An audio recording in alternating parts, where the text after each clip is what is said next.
Hello everyone, আসসালামু সবাই আলাইকুম। কেমন আছেন? আশা করি অনেক ভালো আছেন।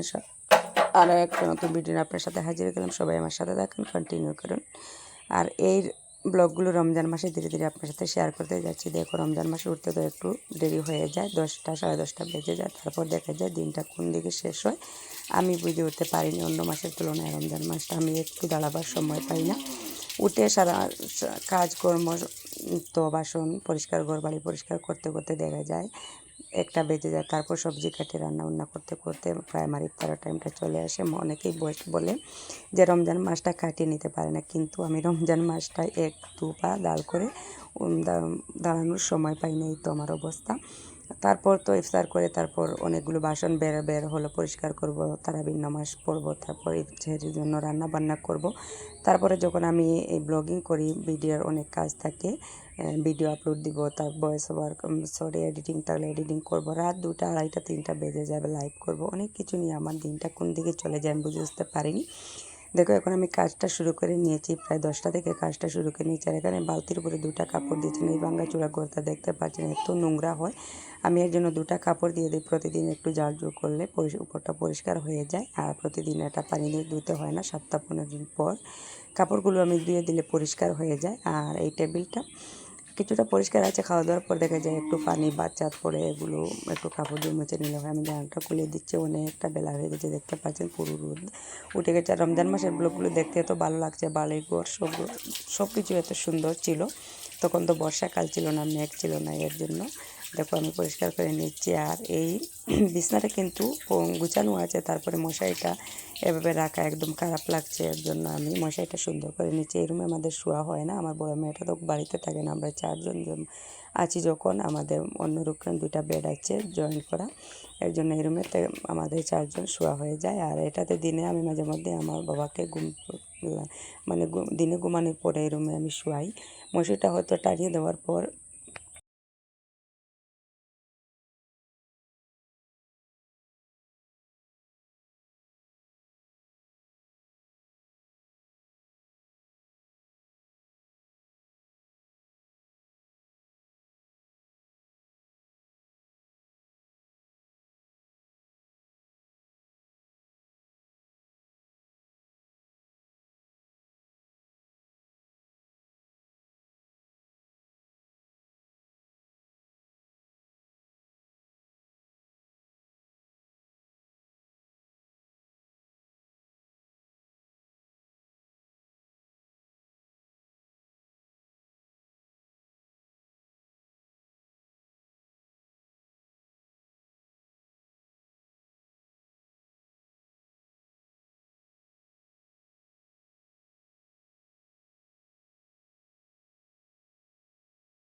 কোনো কাজে তাড়াহুড়া ছিল, এর মধ্যে আমি মশারিটা ভেবে রেখেছিলাম। দিনে ঘুমাতে গেলে আমাদের এখানে মশারি টানি ঘুমাতে হয়, নাহলে একদম মশার এত উৎপাত কী বলবো, কামড়ে ফুলে ফেলে। আমি মশারিটা সুন্দরভাবে রেখে দিচ্ছি, আর বিছানাটা টান টান করে নিচ্ছি। আর এখানে ফ্রিজের উপরটা গুছাচ্ছি। আর আপনাদেরকে কী দেখাবো, কিছুই আমার এমন একটা সুন্দর নেই, কিছু ভালোই নেই। তারপর যেটা আছে সেটা আপনার সাথে প্রেজেন্ট করি। আপনার যদি ভালোই লাগে আপনারা একটা কমেন্ট করবেন, আর আমার যদি ভিডিওর কোনো অংশে আপনাদের ভালো লাগে তো প্লিজ আপনারা লাইক করবেন। আর কমেন্টস করে আপনাদের ভালো লাগলে আপনাদের মতামতটা জানাবেন। আপনারা সুন্দর সুন্দর কমেন্ট করলে ভিডিও বানাতে উৎসাহিত হই, ভালো লাগে আপনাদের সুন্দর সুন্দর কমেন্টস পড়তে। দেখো, এখানে আমি তুহিনের ব্যাগ আর একটা ছোটো জড়ি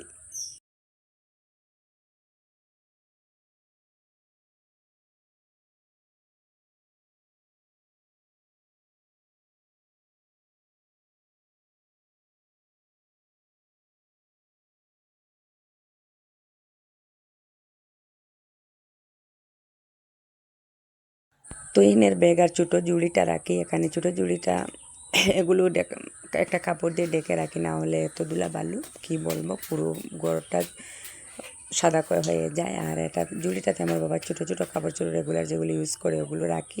ছোটো ছোটো ছিদ্র আছে, তো না হলে কাপড়টি ডেকে না রাখে দেখা যায় পুরো কাপড়ের ভিতরটা ঢুকে কাপড়গুলো নোংরা হয়ে যায়। তারপর আমি আগের দিন হয়তো সন্ধ্যা হয়ে গিয়েছিলো, কাপড়গুলোর গুছিয়ে রাখতে পারিনি আলনাতে, আজ এখন কাপড়গুলো গুছিয়ে নিচ্ছি। আমাদের গ্রামের বাড়িতে বা আমাদের ঘরগুলিতে যদি বিছানাটা আলনাটা না সুন্দর করে গুছানো থাকে, একদম আমার ভালো লাগে না। আমার আলনাটা পুরো সুন্দরভাবে গুছিয়ে নেব। উল্টাপাল্টা কাপড়গুলো দেখতে তো খারাপ লাগে, তাই না? আর দেখো আমি এই কাপড়গুলো একটু কিছু এলোমেলো ছিল, আমি এগুলো সুন্দর করে গুছিয়ে নিচ্ছি। আর যারা এখন আমার চ্যানেলটি সাবস্ক্রাইব করেনি, প্লিজ আমার চ্যানেলটি সাবস্ক্রাইব করবেন। আপনাদের কাছে আবার অনুরোধ করছি, প্লিজ একটা লাইক দিবেন ভিডিওটি, আর সুন্দর সুন্দর কমেন্টস করবেন। আপনাদের সুন্দর মতামতটা আমাকে জানাবেন, কমেন্টস বক্সে বলবেন। তো এখন রান্নাটা গুছিয়ে তারপর আমি এখনও হয়তো বাসনও মাজা হয়নি। আমি ভিডিওগুলো কিন্তু আমার অনেক দিনের আগের, রমজান মাসে আমি একদম সময় পাইনি এডিটিং করে সব কিছু করে আপনার সাথে প্রেজেন্ট করব।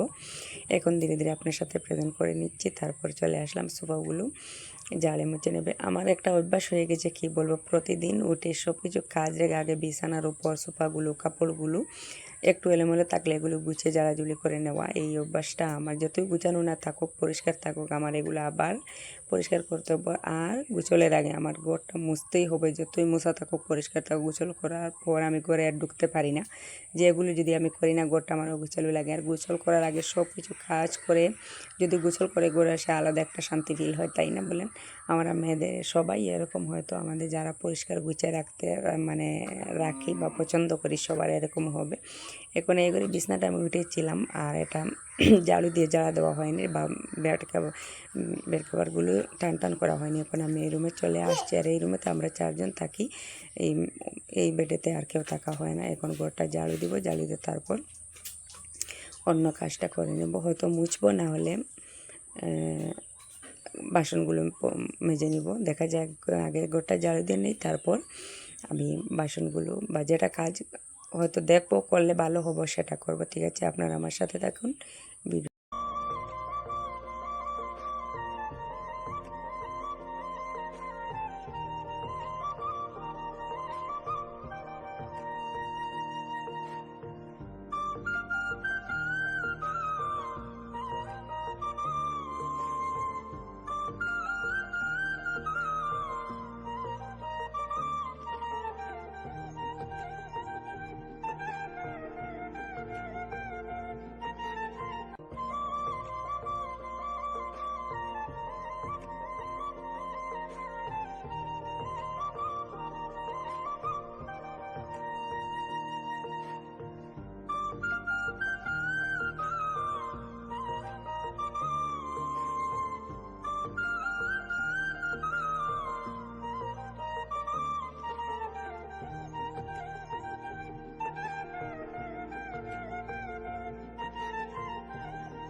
ঘরটা ঝাড়ু দিয়ে একদম চলে যাব বাইরে উঠোনটা ঝাড়ু দিতে। আর আমি মানে বাসন ধোয়া আর অনেক কিছু কাজ ভিডিও করেছিলাম শেয়ার করার জন্য, কিন্তু সেটা শেয়ার করা হয়নি। ভিডিওটা দেখছি অনেক লম্বা হয়ে যাবে, এর জন্য একদম চলে আসলাম বাইরে উঠোনটা ঝাড়ু দিতে। দেখো রমজান মাসের বাইরের দিকটা এত ভালো লাগছে। বর্ষাকাল আসার পরে এই জিনিসটা আমার খুব খারাপ লাগে, যে প্যাক হয়ে যায় বা হাঁটাচলা করতে তেমন ভালো লাগে না। আর শীতকাল দেখা যায় এত ধুলাবালু হয়, সেটাও সহ্য হয় না। কোন দিকে যাব সেটা বলেন।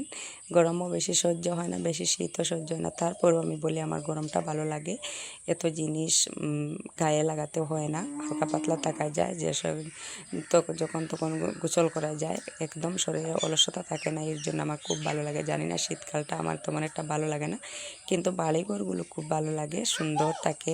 বা ধুলাবালু হলেও একটু হাঁটা পড়া চলাফেরা করতে খুবই ভালো লাগে। আর বর্ষাকাল আসার পর মেঘে একদম প্যাক হয়ে কী অবস্থা হয়ে যায়।